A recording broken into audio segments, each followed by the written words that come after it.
Pour démarrer le moteur, vous devez avoir la clé intelligente sur vous. Enfoncez la pédale de frein, puis appuyez sur le contacteur d'allumage. Pour éteindre le moteur, placez le sélecteur de vitesse à la position de stationnement, puis appuyez sur le contacteur d'allumage. Appuyez une fois sur le contacteur d'allumage pour le mettre en position ON. Si vous appuyez une deuxième fois sur le contacteur d'allumage, il passera à la position OFF. La position ON dispose d'une fonction d'économie de batterie qui éteint le contacteur d'allumage après un certain temps. Cela arrive lorsque le véhicule ne roule pas, que toutes les portières restent fermées et que le levier de vitesse est sur stationnement. La fonction d'économie d'énergie cesse lorsqu'une portière est ouverte, que le levier de vitesse quitte la position stationnement ou que le contacteur d'allumage change de position.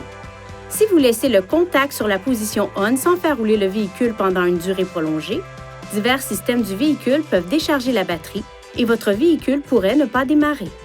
Après le démarrage, laissez le moteur tourner au ralenti pendant au moins 30 secondes. Ne faites pas tourner le moteur de votre véhicule à un régime trop élevé pendant qu'il se réchauffe. Conduisez d'abord à vitesse modérée sur une courte distance, plus particulièrement s'il fait froid. Par temps froid, laissez le moteur tourner pendant au moins 2 à 3 minutes avant de l'arrêter. Le démarrage et l'arrêt du moteur pendant une courte période peuvent rendre le véhicule plus difficile à démarrer.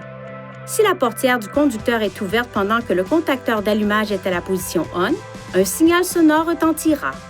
Un signal sonore retentira aussi si le contact est à la position OFF et que la clé intelligente est restée dans le véhicule. Lorsque vous placez le contacteur d'allumage à la position OFF et le levier de vitesse à la position de stationnement, les systèmes audio, Bluetooth et de navigation restent alimentés pendant un certain temps, jusqu'à l'ouverture de la portière du conducteur. Cette durée peut être prolongée jusqu'à 30 minutes en appuyant sur le bouton d'alimentation de la chaîne audio ou sur le bouton de déverrouillage de la clé intelligente. Assurez-vous que le contacteur d'allumage se trouve à la position OFF et prenez la clé intelligente avec vous lorsque vous quittez le véhicule.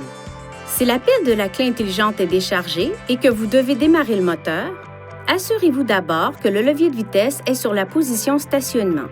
Touchez le contacteur d'allumage avec la clé intelligente et un signal sonore se fera entendre.